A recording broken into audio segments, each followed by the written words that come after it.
මෙතනදී මගේ අත්දැකීමට අදට මම හැමතිස්සෙම මගේ අම්මා දිහා බලනකොට මට හිතෙනවා ගොඩක් අය දන්නවා මගේ අම්මගේ ජීවන කතාව කොච්චර රස වින්දනයක් සහිත ගීත මිනිසුන්ගේ හදවතට ඇතුළටම කිඳා බසින්න ගායනා කරපු ඇයට උනත් යන්න සිදු වුණේ ඊටාම කටුක මාර්ගයක.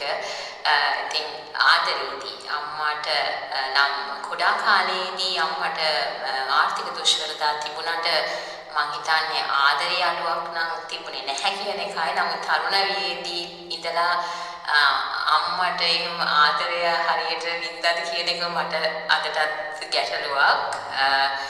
අයින්දිය යුතු කාන්තාවක්. නමුත් ඒක ධෛර්යය දෙන දේ තමයි අපි හැමෝටම අර කිව්වා වගේ මං හිතන්නේ අපේ අම්මත් සෑහෙන කඳුළු සගලලා නම් ඇති තනියම අපි දැකලා නැහැ. අපි නමුත් ඒක මං හිතන්නේ එහෙම වෙලා ඇති. ඒ කඳුළ කියන එක හරි ගොඩක් පෙන්නන්නේ නැහැ. නමුත් ආදරේට හරිම ආදරයයි කඳුලයි මන්දර එකට යන මාතෘකාවක්. මට තරුණ කාලේ මේ දැනෙච්ච දෙයක් තමයි ඒක දැනට මට ඒක හිතෙනවා කියන්නේ අම්මාට කියන්නේ අම්මයි කිය ප්‍රශ්න මාලාවත් එක්ක මට දැන් මම මුකුරාගිය කෙනෙක් විදියට මට දැනෙනවා ඒක එහෙම වුණාම මොකද්ද කාන්තාවකට අත්වෙන පීඩනය කියලා. විශේෂයෙන් අපි මේ කතා කරන්නේ මීට අවුරුදු 40කට විතර එහා. ඒකවල දැනටත් වඩා බොහොම කටුකයි සමාජය කෙනෙක් බලන විදිහ ඒ වගේ ප්‍රශ්නයක් දිහා.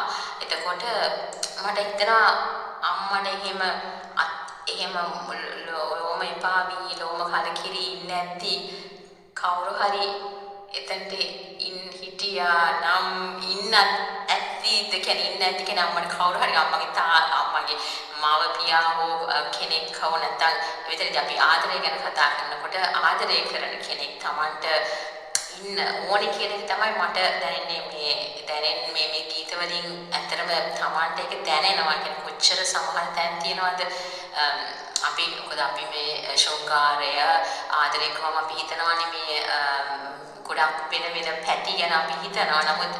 නමුත් අර කිව්වා වගේ එක වචනකින් එක ස්පර්ශයකින් බොහොම විවිතුරු ස්පර්ශයකින් පුළුවන් කෙනෙක්ගේ ජීවිතේ හරි මාර්ගයට ගෙනල්ලා හදන්න. අපි ගොඩක් කලාට අපි වෛද්‍යවරු ළඟට යනවා ප්‍රශ්න තියෙනකොට මානසික ගැටලු වලට මම හිතන්නේ ඊටත් වඩා ප්‍රබලයි ආදරය. අනිවාර්යයෙන්. එනිසා තමයි මහචර සුනිල් ආරියරත්නම වරක කියනවා ප්‍රේමය නම් සදෙලියසේ චිත්තයයි කියලා. අපි ගොඩක් රාගයෙන් තොර සදෙලියසේ චිත්තයයි කියලා කායික බැඳීමකින් තොරව ඒ හිත බැඳිලා කොහොමද ජීවිතයක් ඉස්සරහට අරගෙන යන්නේ කියන කාරණාව ගැන බොහෝ කතා කරන්නේ නැහැ. ඒකට විවිධ උපහාසයන් එල්ල කරනවා මිසක් ඊයේදී අපිට අභ්‍යන්තරයෙන් කියලා දෙන්න හදන අදහස මම හිතන්නේ වටහා ගත්ත උන් ජීවිතය වඩාත් ආදරණීයව විඳිනවා. අනිවාර්යයෙන් ඒක විඳිනවා. ඒක මම හිතන්නේ සමාජගත වුණාම ඒක ටිකක් අපහසු මාතෘකාවක්. නමුත් මොකද ගොඩක් අය දකින්නේ විශේෂයෙන් අපි වගේ ආසියාතික පසුබිමක සිතුම් පැතුම් එක ජීවත් වෙන රටාවකදී ගොඩක් වෙනස් ආකාරයෙන් අපි මේ මාතෘකා දකින්නේ. නමුත් ඒවයි ඇතුළාන්ත බොහොම ගැඹුරුයි.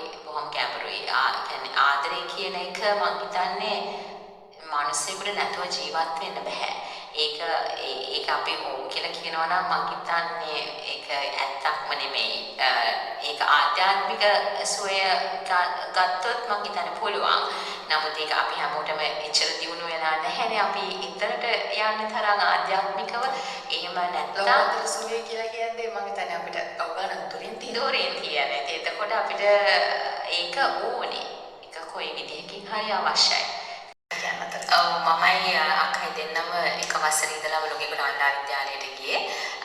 අපිට ඇත්තට මේ කාලේ පොඩිම කාලේ අපිට ගොඩක් ප්‍රශ්න තිබුණා මගේ අම්මගේ තාත්තගේ ප්‍රශ්න ඒවා ගොඩක් අය හැමෝම දන්නවා අම්මා ලොකු කැපකිරීමක් අපි වෙනුවෙන් කරා මම සාමාන්‍යයෙන් අම්මා තාත්තා කියන දෙන්නම අම්මා කියන තැන තමයි මම අදටත් ඉන්නේ මට සාමාන්‍යයෙන් පියගුණ ගීත වැඩි මේ රස විඳින්න ටිකක් අමාරුයි මොකද මම අම්මා ඒ හැමදේම එක කරපු නිසා පොඩිම කාලේ නම් ඇත්තටම මොනිකා මේ අම්මාගේ නන්දාමාලිනී කියන එක අපි දැක්ක හරි කරදරයක් විදියට ඒක හරි කරදරයි අපිට මොකද අම්මා හැම වෙලේම හැමතැනම නාමත් අපි කොහේ ගියත් ඉස්කෝලේ ගියත් ආරය කතා කරනවා මෙයා හදලා අපේ ආවන අපේ වැඩේ කරන්න වගේ එකක් අපි අම්මට කියනවා මේ ආවන පන්තියට ඇවිල්ලා අපේ වැඩේ කරලා යන්න අන්න එහෙම දැක්කම මොකද එයාවත් කුඩ තැන්වල නැවති අම්මට කතා කරන්න සිද්ධ වෙනවා එතකොට අපේ වැඩේ කෙරෙන්නේ නැහැ ඇත්තම කියනවා නම් සමහරක් වෙලාවට ඉතින්